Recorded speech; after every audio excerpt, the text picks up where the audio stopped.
This is Case Johnston. This is the Literally Podcast.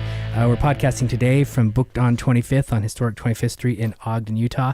Our guest today is Amanda Luzzader, and we're going to talk about her book, Among These Bones, that came out in 2018. She's going to give us a bit of a reading, and then we'll jump back in. So this is the very beginning of the book, chapter 1. We sat on our bikes in the empty street, my grown-up son and I. The son I didn't remember, the son I would forget again. We sat on our bikes, watching the house. It was an ordinary house, but nobody was home, and nobody had been for a long time. The windows were broken. A mailbox lay pushed over and crumpled. Chains hung from the swing set, whining as they swung in the breeze. One house on a street of such houses. One street in a neighborhood of such streets. That one? I asked. Ari unfolded his smudged and rumpled map of the neighborhood where the progress of our searches was marked in pencil. He nodded, and so I tightened my ponytail. We rolled our bikes into the thicket of weeds where a lawn had once grown. It'd been hard to find a bike tall enough for Ari, and almost as hard to find one that wasn't too tall for me. We climbed the steps to the porch. The storm door had been ripped from its hinges, and the door frame was cracked, probably from a search a long time ago, but maybe something worse. Ari pushed on the door and it swung open. We stayed for a moment on the porch. "Careful," I said. "Mom," he said. At the beginning of the year, I told him he didn't have to call me Mom. He could call me Allison like everyone else, but he called me Mom anyway, and I liked it. "I don't want to be here in the first place," I said. "Just be careful." We never knew what we'd find beyond the closed doors. Booby traps, wild animals, mummified corpses, and that was assuming the house was unoccupied. There could be agency goons inside, looking to make trouble, or other lawless characters. I was there to make sure Ari stayed safe. Something about the houses compelled him to search them, and he'd search whether or not I came along. So I helped him. I was his mother. Ari stepped in first, like always. He stood in the living room a few seconds, then shoved his hands in his pockets and took a long, slow look around. He was thin and tall enough that his head almost touched the ceiling fan. I might never remember how he grew from baby to kid to teen and then into this tall young man. He glanced at me over his shoulder. "You coming?" Even with my shoes on, I felt the crusted dust on the floor as it crunched underfoot. The odors of abandonment, of decay. How many years had passed since someone had stood in that place? There was always a certain excitement when we searched the houses, but I also felt a sense of not belonging. Like the home itself was waiting vainly for the children to start up a Nerf war in the basement, waiting for the husband to steal a kiss from his wife in the kitchen. When we entered, there was disappointment in the air. We were the wrong family in the wrong home.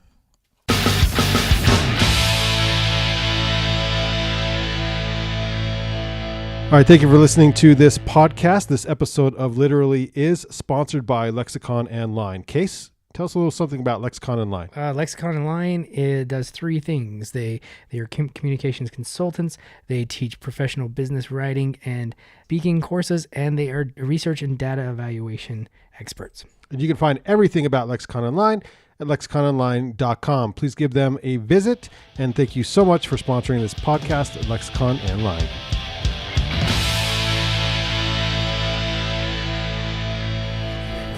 So this is the opening to Amanda's new book, Among These Bones. And having had a chance to read it, it's you would term it dystopian. Yes. Yeah.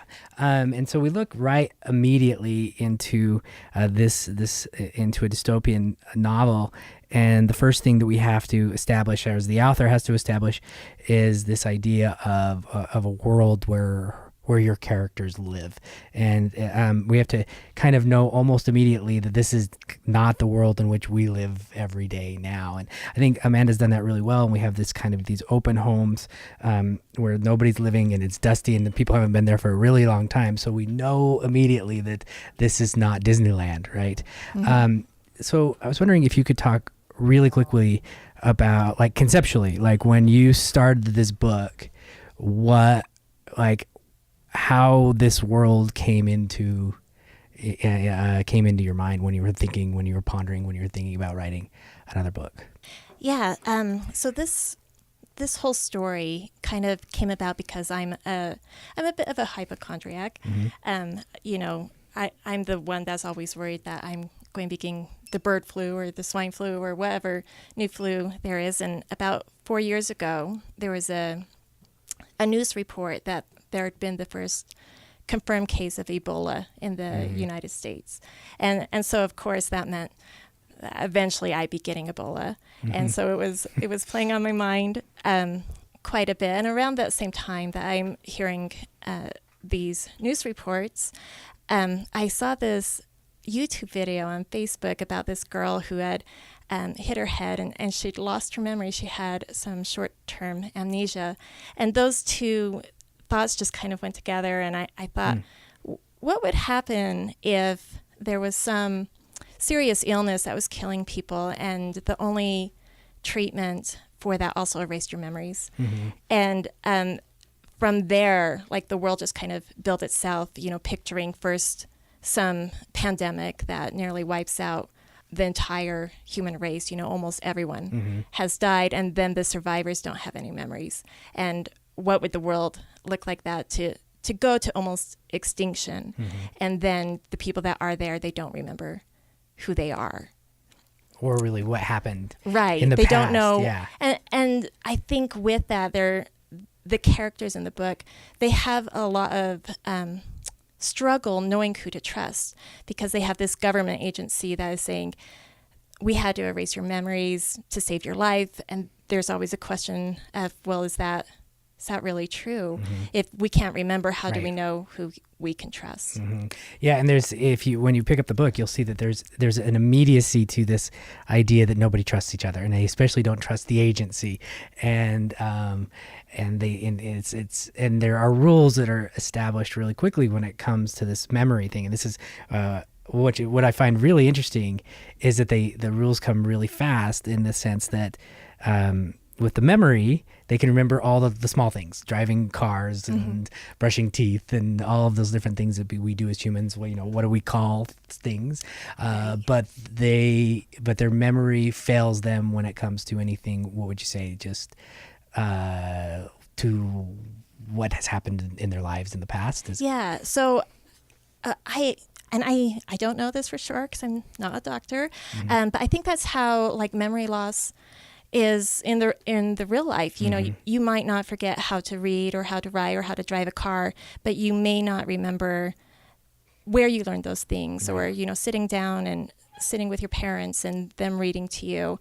And so in the book, these characters, they have all of their procedural memories. They know what things are. They know what amusement parks are. They know how to do things, but they don't have any context for that information and where they learned what those things are or how they've experienced them in the past.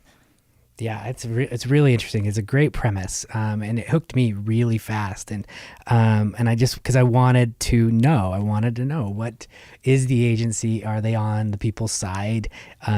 And I wanted to know, and you'll see right at the beginning of the book, the two main characters, two protagonists, is a mom and a son, Allison and Ari. I was reading it as Ari, so I'm glad that you. Oh, no. Yeah, I was calling him Ari all day, and in my brain, I wanted to know like the family dynamic setup, and without giving too much away, is there some kind of, for the reader, some doubt as to even what's happening with the protagonists, or if they're family at all, or if they've been, you know, I mean, if they've just been put together, or anything like that. Yeah. So in the beginning of the book,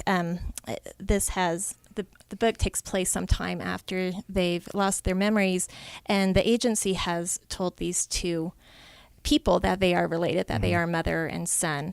And how can you know that's true if you're just told? And so there's this adult woman and a teenage boy, and they're supposed to be mother and son. And Allison talks about how she just knows, like she just has a feeling that it's right, but she doesn't really have that concrete knowledge that you might have had if if you raise someone from infancy, but she and Ari have a very strong bond and a very strong connection. And whether that was manufactured, like did they develop that themselves? Like, is that something they created themselves? Or is that something built in, like biologically? I don't know. And the characters don't know really either. I think that's something they explore as they move through their adventure. And it's almost as a reader, it's almost eerie, and I'm guessing that's a feeling you want your readers to have. But it's eerie, it's unsettling. But what Amanda's done in the book immediately is make you cheer for these two. You want these two. I mean, I wanted them to be real family. And like you said, she does a great job with Allison saying, well, I think it's him. I believe it's him because of the way he does this and the way he does that. And I do those things. And it seems so natural that he would be my son and so on and so forth. I have a question really about restrictions. You have these two protagonists, and in this world, and I've never even gotten close to writing a dystopia, and building a world like that to me it seems scary as a writer. It just seems way too big. Do you, when you sat down to start this, was there anything that you told yourself that where this book could or could not go? I mean, does that make sense? Yeah. So mostly, I just wanted to show like the world if society had broken down. So, the things we really take advantage of right now, like running water and electricity, and even just organized government and jobs that we go to, that these people don't have it. That it's all been stripped away, and they're kind of just struggling. Not having the things in place that a organized, civilized society would normally provide for you. And so I think when I was constructing this world, those were the things I was thinking of, is that it's just broken down, and they're having to start over rebuilding society. It's interesting because it's the idea, well, we know right from the very beginning that chronicling what they find throughout was very important. It's really important to Ari, and Allison goes along with it as well. And it's like they're going to do their best the next time that they get their memory. What would you call it? Would it be wiped or redone, or it's every time they get? I think I say wiped. Wiped, yeah, yeah, because it's when they get treatment, and so they come out of there and they're just lost again. Right. Was that the writer in you that put this whole kind of idea of let's chronicle what my character wants to chronicle what's happening, and that's the way we're going to kind of figure this out together?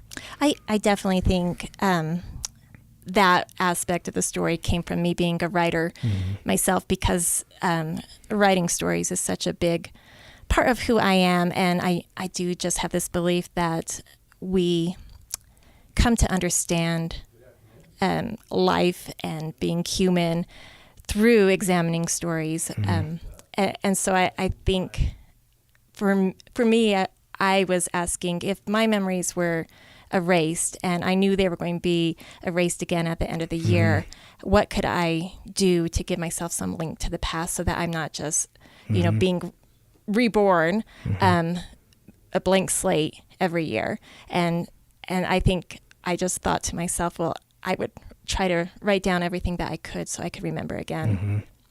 Yeah, it's a really interesting concept, and I like it. It's in there. They start off by searching homes, searching for anything to kind of tell them what happened in the past, and they get something like a diary, and they feel like, okay, this is really cool. Maybe we'll get a glimpse of anything, and then they find other things like videos and so on and so forth. So they're trying to put together a larger puzzle, and the reader's trying to put it together too, which makes it really a fun read, but a read that you're quizzical. You're thinking the entire time about when is the rug going to be pulled out from underneath our feet, and it's a good feeling as a reader. I thought that was really worthwhile in that point. I was wondering too, where did you never got Ebola, right?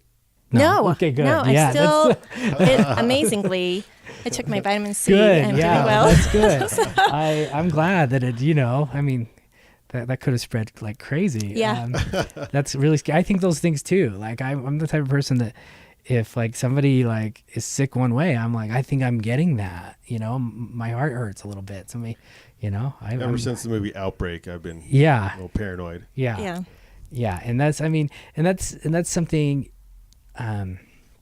with dystopia, right? I mean, is there something within this, like in the book or within writing it, where the paranoia is just as big as the reality? Does that make sense? Yeah. For the characters? Well, the characters, they have been told that they're still infected, and that's why they have to continue the treatment. But not everybody does, because we have this governing organization that they call the agency, and not all of those people have to receive treatment. And so it's kind of a unfair world where some people are losing their memories and some people aren't. But the dystopian world is kind of where they're trying to develop a perfect society, but things just go terribly wrong. And so I would kind of say that the agency is trying to make things right, but things are still really awful and miserable for the people living in the communities. The people that are still alive, wondering what's happening in the past, who they are. And that's a disheartening feeling to wake up every year. I mean, it would be wake up every year and start over and just kind of not know who you are as a person. It would feel like you'd feel completely lost, I think, in that world. I think it'd be really depressing. Just, to be an adult and not have any past and not having learned from anything. And there's a character in the book named Ruby, who's an older woman, and she talks about how she's lost so much more because Allison's younger. And so Allison didn't have as many memories to have lost, and Ruby is toward the end of her life, but she's advancing in years, and so it to her it's like being an infant, right? Having no memories at all, and not having much more life to go, and being much older, right? And like for the younger, for like Ari, he's got a lot less to lose, which is which is an interesting point, and I guess it would change the characters emotionally too, because if you've lost more, there's going to probably be more anger, or there's going to be more frustration, and there's going to be all of these things that knowing that there was something else there that you can't grasp, and that's kind of, as a reader, that comes across really really well. I think you brought up a really good point about like dystopia, in the sense that a lot of people think of dystopia as the opposite of a utopia, but it's not. It's this idea that we're trying to make something and make it perfect, but then it goes horribly wrong. So with these two, where did you come up with I was going to have a mom and a son? I'm a mom myself of 2 boys, and I think that was just a natural selection to me. The book is not about me, but this is not nonfiction. It's not a nonfiction book. Thank God the Ebola didn't make it to Amanda. Right. It's much easier for me to write things that I have actually experienced. So nothing in this book is my experiences, but I can relate to being a mother of a son, and so that's, I think, why my main character is a mother of a son, because I can relate very strongly to how it feels to have a son and that bond that a mother-son would have. Yeah, and that comes across the things too, where Allison says, "Well, I believe he's my son because of the way he acts in this situation and that situation," and there's a closeness and there's a bond that comes across immediately in the book, and so I think everybody should buy it. Me too. Did you? Yeah. So I haven't had a chance to read it. Did you? But was it composed with a series in mind? Yes. It's going to be a 3-book series, and so the second book should be coming out before the end of the year. Cool. Yeah, that's great. That's exactly what I was going to write or ask is, the nitty gritty stuff, like how long did it take to write this one? Is this one of those books that once you figured it out? Because I think writing a dystopian like this, to me, I figure there's a lot of puzzles pieces you have to put together before you can finish this thing, you know, because there's a lot of things that have to happen or have to be within the plot to make it so people don't, you know, just because you know how people do it. If they get off the plot for a little bit, they're like, I'm done with this book, you know. And I feel like with a dystopian book, you have to put all those things together. Once you got those things together, how long did it take to put this one out? Do you know, this book was actually a huge challenge for me. And unfortunately, it took like 4 years to come up with this last version of it. And the original book I actually co-wrote with Chad Van Zandt in our very first draft. He's moving around behind me. Yeah, he's here. It's kind of scaring me, actually. Like, what's he gonna do? And we were trying to get it published through a traditional publisher and was sending it to a lot of agents, and we were really proud of the book. And we liked a lot of things in it, and we were getting a lot of full manuscript requests from agents, and they would send us these personalized notes back saying, oh, this was really interesting. I love the concept. I love the characters, but it's not right for me. Good luck. And it was disheartening because we could tell something was off with the book. Something was not quite right, but we couldn't really figure out what that was. So you cut Chad? Is that what you did? What? So you just cut Chad? Yeah. Figured out there's something not right with this book. Yeah, well, no. Chad and Amanda are married, so she can do that now. We weren't married when we first started this project, but we are now.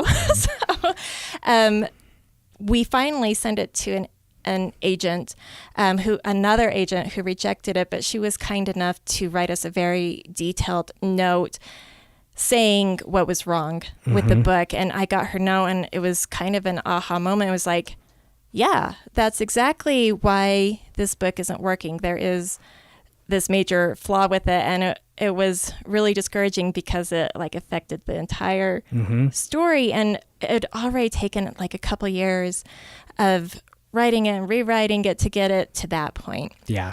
And at that point, I think Chad and I both were just like, let's just drop this project and move on to something else, just cut our losses. And so we did. We kind of just set it aside. And like a year later, I was reading a book by John Truby about story structure, and it was kind of like I just saw exactly what needed to change in the book, but it would involve rewriting the entire thing. And by that time, Chad was busy working on other projects. He was writing his fly fishing books, and so I decided just to take on the project on my own and rewrite it. And Chad was there the whole way. He's not just my husband, he's also my editor. So Chad was still helping with that, but I rewrote it on my own and felt like now I had a book that worked. Yeah. Still taking the same characters and the same idea, but fixing the plot problems that were in there before. You just wish with something like that somebody would have said it earlier. Oh yeah. You know, I mean, maybe before I started writing, that would have been that would have been a good time. I know. But you don't see it, and you can't see it, especially when you're so invested in a project, and somebody just has to, just with different eyes, can tell you. And yeah, that's a long time. That's a long time. Yeah. I mean, but it all is, right? I mean, this business that we're in is, everything's long.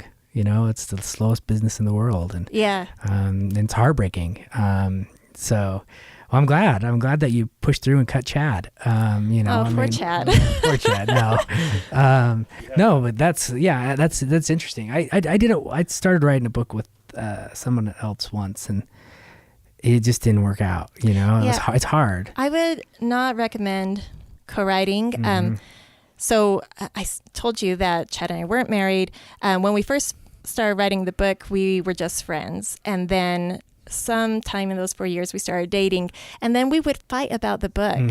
And we actually broke up a couple times over disagreements related to this book. And I think maybe you shouldn't mix relationship and business.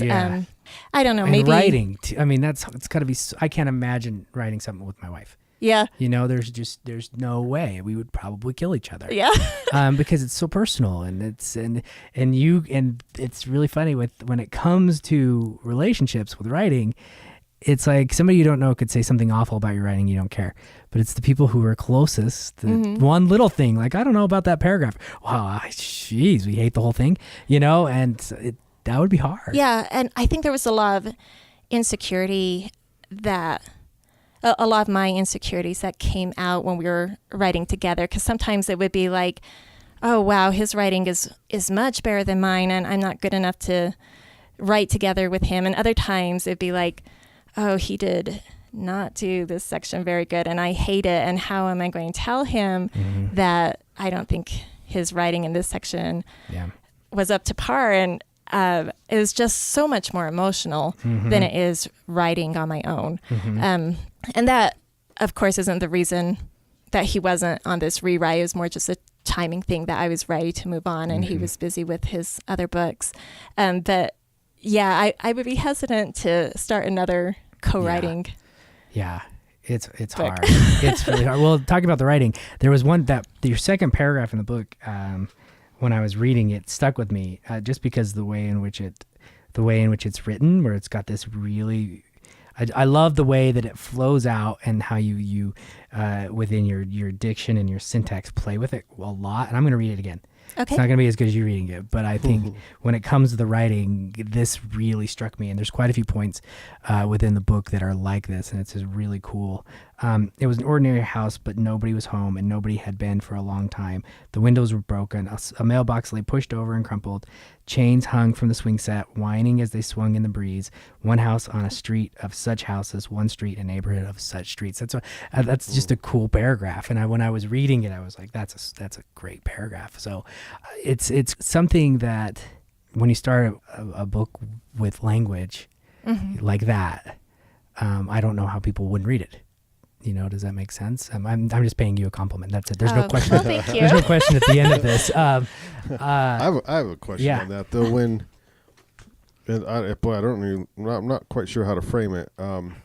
When that's sort of a poetic and it flows, and so when do you make that conscious decision to use that type of language and that writing style for the story that's being told? The arc of the story, and does it match, or does it have to match, or can it, or should it contrast? Like sometimes the saddest songs written are sung with an upbeat tempo, and you would never know, And so when do you make those choices to sort of fit along with the plot? I wish that I could always have that type of language. That language that not only is moving along the plot, but is also beautiful to hear. I think that's where the art part of literature comes in. And I'm always trying to balance the artistic side with the entertainment side. And ideally, I'd be able to accomplish both throughout the entire book.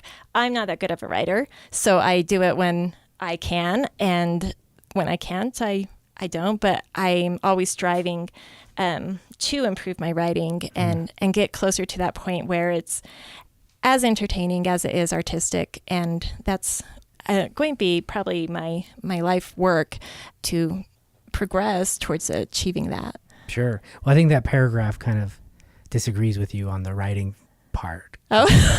I'm not that good of a writer. It was a great paragraph, and I think it disagrees with that humble. Yeah, it says a lot in a small space. It really does. It really does, and I think readers who pick this up will see that immediately. Again, this is Case Johnston. This is the Literally Podcast. Today we're talking with Amanda Luzzader about her new book, Among These Bones, a dystopian novel that came about because she was scared of Ebola. So, I mean, I get it. Right? I don't know. Should we ask about book 2? Can we talk about book 2? Yeah, sure. Okay, yeah. So from this, without giving too much away that happens at the end of this one, what do you want to share about book 2? So book 1 really takes place in these communities with the people that have had their memories erased. And book 2 kind of moves into more what's happening within the agency.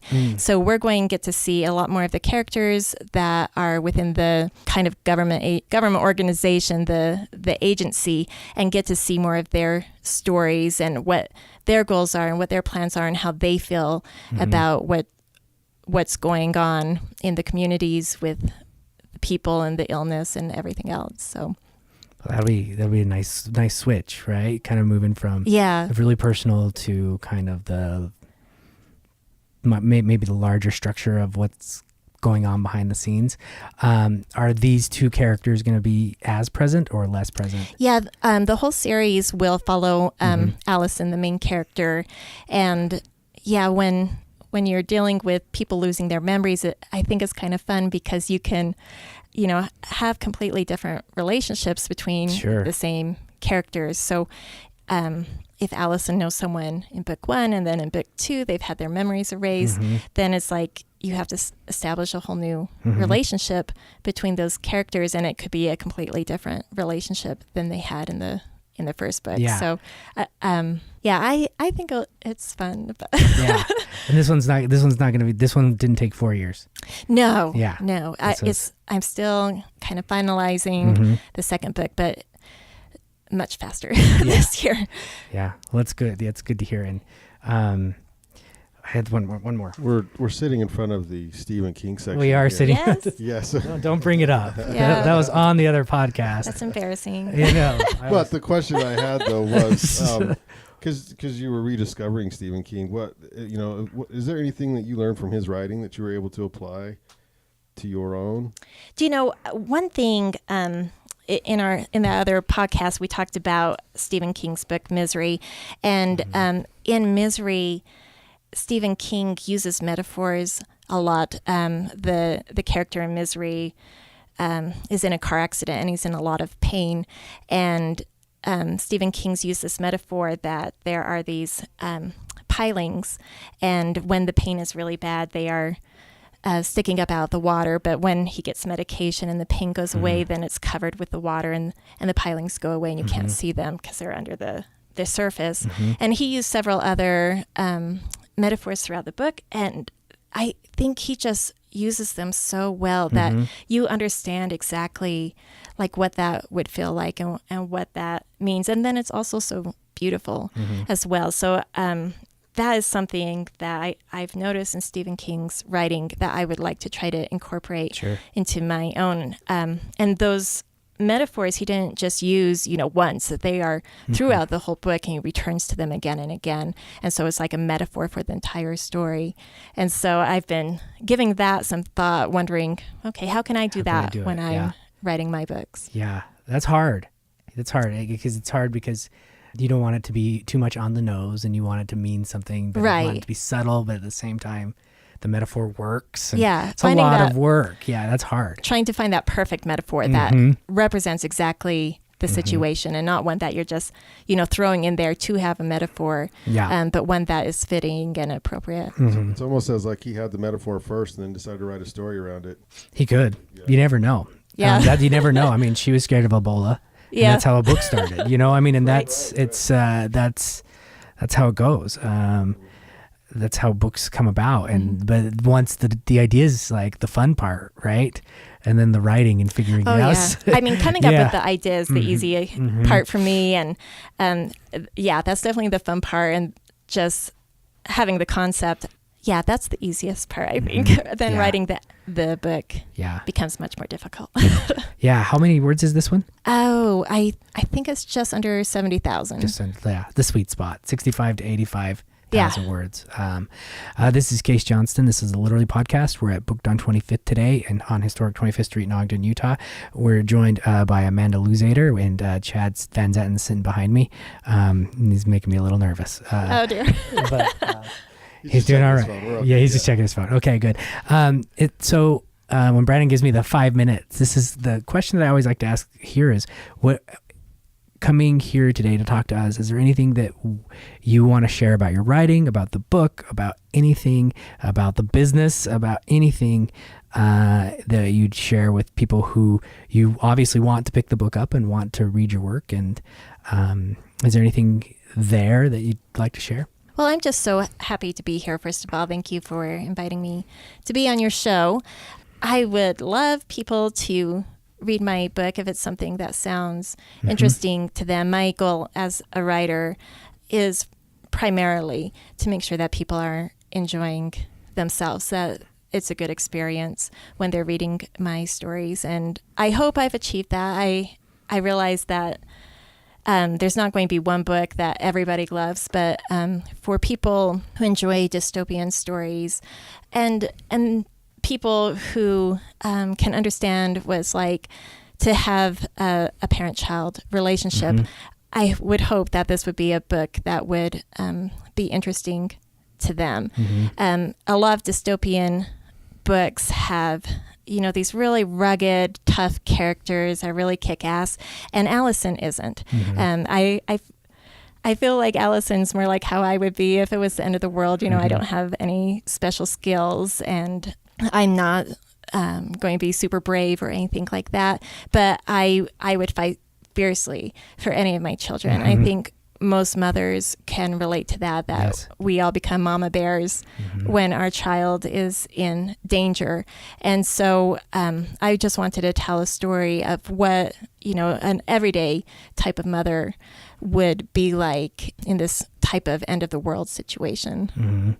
Yeah, that's, and you'll find within the book too, that this relationship and the world where Amanda has taken us is very, very tangible. It's very, very relatable. It's very much, you believe these characters, and it is that feeling of, while this might be a dystopian book, it's a book it's real when it comes to the relationships. And I think those are the best kind of dystopian books out there, is the ones we care about the people the most.